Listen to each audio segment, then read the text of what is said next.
Hey guys, welcome back to my house under construction. We're in my kitchen, and today is one of those days where it just seems like overnight something magical transforms the house.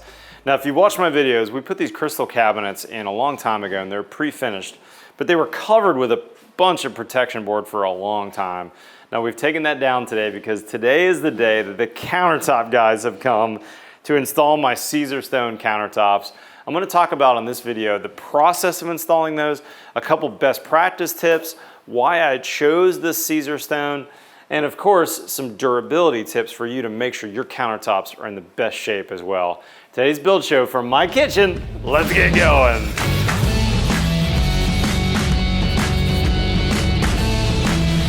I've got a little test here. I wanted the look of marble. I love that kind of veining and natural look, but I've heard that marble doesn't stand up so well over time when you've got a family, especially because my wife, when she cleans the kitchen, wants it to look like the day it was installed. So here's what we've got.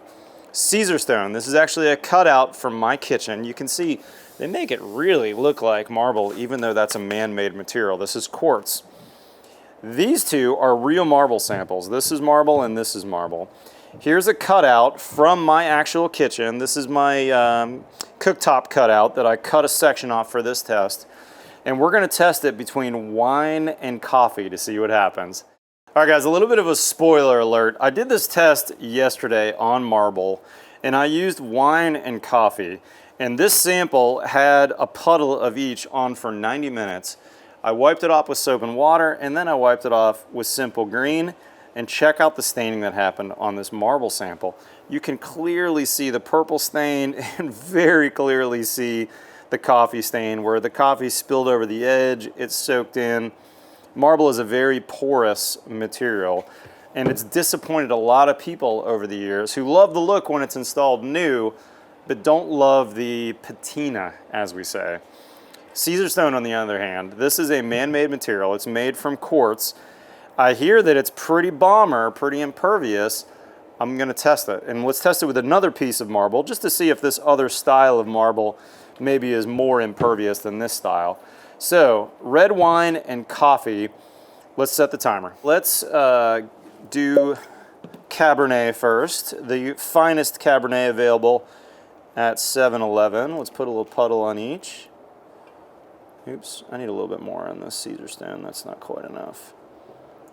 And I taped the center just so if we could see the marks. This is day old cold brew from Starbucks.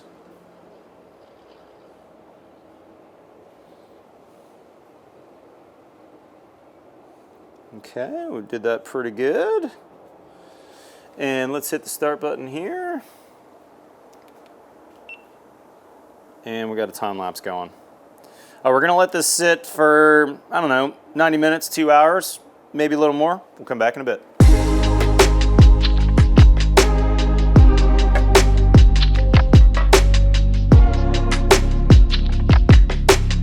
All right, y'all, it's been just shy of 2.5 hours. Let's stop the clock here, turn the GoPro off. And what I'm curious about is how much staining's happening here. It looks to me like the coffee and the red wine are dried now on the Caesar stone. There's still a little bit of wetness happening over here in the marble. Let's just wipe it down. Oh, that's interesting. Look, even just wiping it down, I can tell already on that marble sample that we've got some serious red wine soaking in. Now, this was a sample straight from a countertop yard, and so I expect it to have a sealer on it already, because that's what would be on your house, would be a sealed piece of granite, or pardon me, marble in this case. But I'm just using a little simple green, give it a little bit more horsepower than just soap and water. Oh, dang, look at that purple right there. The coffee's a little harder to tell if it's stained. If you look at the side, it looks like it did soak in, but because of the brownish tones in there, it's a little harder to see. The purple tones, clearly were not there. All right, moment of truth right now. Let's see what happens on the Caesar stone. Fresh rag. This one's dried, so there's really nothing to, we're just put a little simple green on here. And haha, look at that wine came right up. The coffee too. That's pretty awesome, dang. Let's pull the tape and see if we can see anything. Ooh, look, the coffee got underneath the tape even. Oh yeah, baby. Look at that. That's awesome. Brand new countertop. I love it.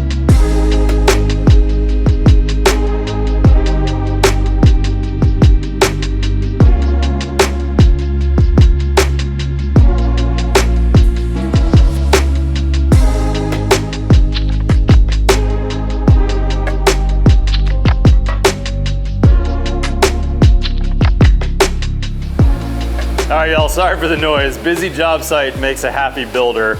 We're getting ready for the countertop installers. They've templated, they've fabricated, and today is delivery day, but I wanted to show you one thing that you need to think about when you've got overhang. So here at my kitchen island, my island is 36 inches wide, and I've got a 15-inch overhang here. I put a note early on just to make sure it wouldn't get missed. And with that kind of overhang, I want to be cautious about that countertop material hanging out unsupported.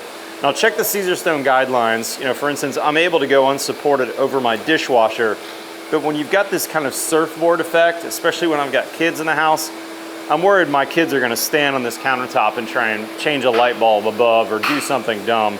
So in the past, I've used all kinds of supports, but I was Googling that and check what I found. These are pretty neat. Ironsupports.com makes these.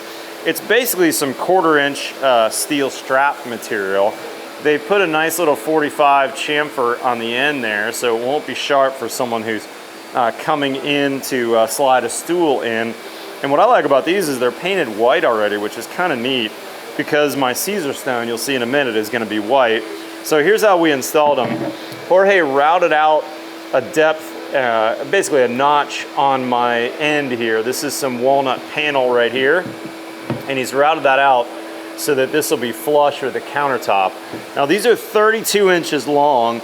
I could have gone shorter with these, but I really like that these are at least as far back as they are overhanging. That's really smart, and it's not that much more money. I think these retail the 32 inch for around 60 bucks each. So for $120, this is really cheap insurance.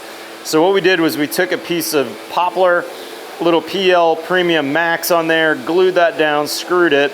Then we're gonna screw these in here and we'll shim them, and then we're good to go. That way when this countertop comes here, we'll have really good support for that overhang. So.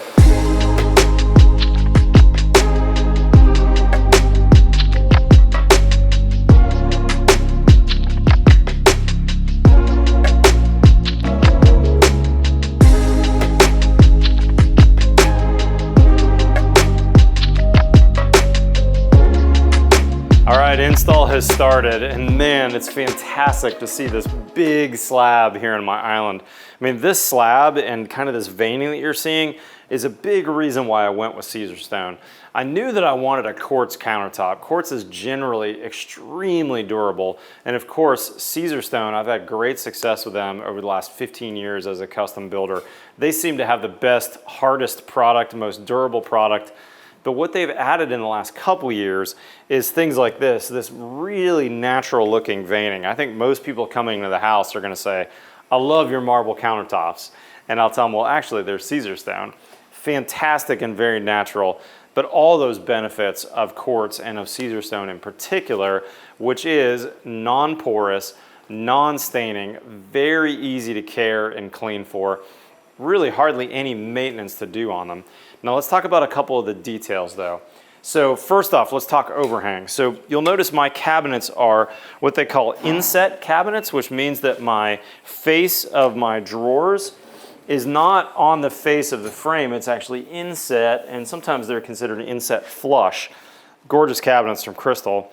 But that's gonna change what you're gonna wanna do potentially to your overhang. Now if you look here, we are 3/4 of an inch overhanging between our countertop to our cabinet. The reason being is if I've got a sponge and I'm cleaning the countertop, I want my hand to get in there. If this was flush with this drawer, we'd easily have water that could run down the face of the drawer and actually go into the drawer, and you might actually find a wet spot in your drawer. So I'm a big fan of having a decent overhang, and overhanging around 3/4 of an inch past the face is the way to go. Now, if these were face frame cabinets with standard overlay doors, my overhang though, when I'm talking to my cabinet installer, would be 1.5 inches, meaning 1.5 inches from the face frame, because this door might actually be right here at 3/4 out. That way I still have a 3/4 lip. So this is the way to go for inset flush there. We're only 3/4 out. Okay, a couple other things that I want to mention. We need to think about support for these countertops. Anytime we've got areas like, see my dishwasher here, I don't have support across here. That's okay per the Caesarstone specs. We also want to be cautious, right? We don't want to jump on this countertop. We don't want to stand on this countertop in this unsupported area. But here, where I've got some bar stool seating, this is where it gets a little trickier, and we need to think about this a little bit.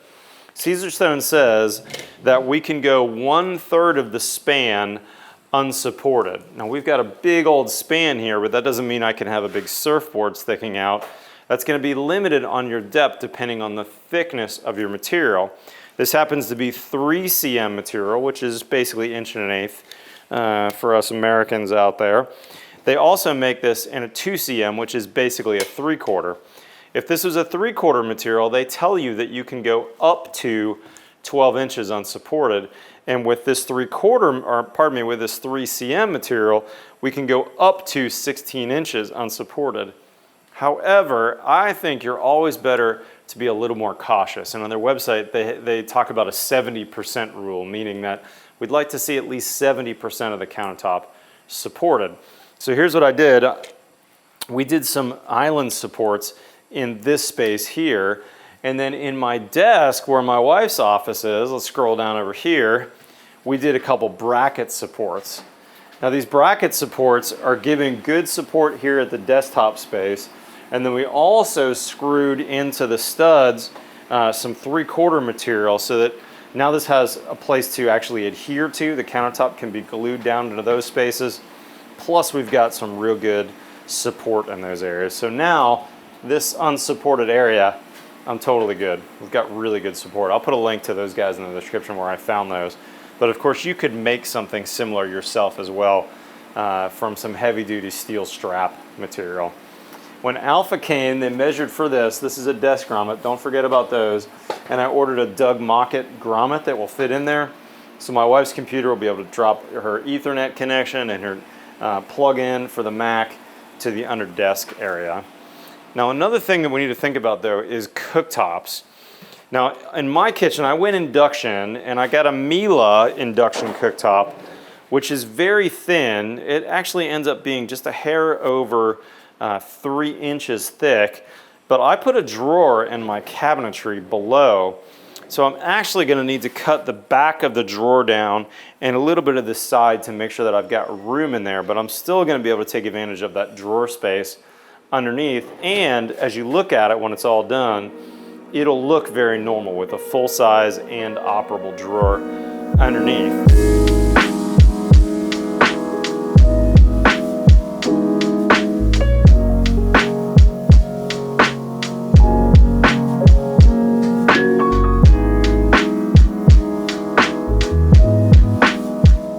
The guys at Alpha Granite did an amazing job. I'm really happy with how it turned out. A couple things I want to point out now that it's done. First off, I'm going to need to do some final touches on here, and if you scroll down, you're going to see there's the shims that we used, and we shimmed the countertop up to get it perfectly level. I'm going to have my painter run a bead of big stretch caulk in white to match these cabinets all along there. So that will finish that out. And you know, a big reason why builders are always pushing for that countertop selection early is because this is the long pole in the tent. You know, until these countertops get on, I can't tile, and I can't install outlets until tile's on, and I can't install any of my plumbing to get a final inspection to get people to move in. So it's really critical to get on these countertops early, get selections from your clients, and think about the details. Guys, hopefully you learned something from this video. This was certainly sponsored by Caesarstone, but my hope was that you learned something no matter which countertop you end up using on your project. Big thanks locally to Alpha Granite. By the way, I paid full price on install. Great local company I've used for years. And big shout out to my friends at Caesarstone. I've been putting their products in for almost a full 15, 16 years I've been in business as a custom builder. My clients have always liked their products. And in the last couple of years, they've come out with these kind of natural look stones that look absolutely amazing. I'm super thrilled to have this in my house. Guys, if you're not a subscriber, hit that subscribe button below. You know, we're coming up on 1 million subs here in the Build Show, and it would mean a lot to me if you'd hit that subscribe button. You know, I use that subscribe number to when I go out and talk to advertisers about potentially doing sponsored content. And for me to hit that 1 million mark, it would really help me out. Follow me on Twitter or Instagram. Otherwise, we'll see you next time on the Build Show.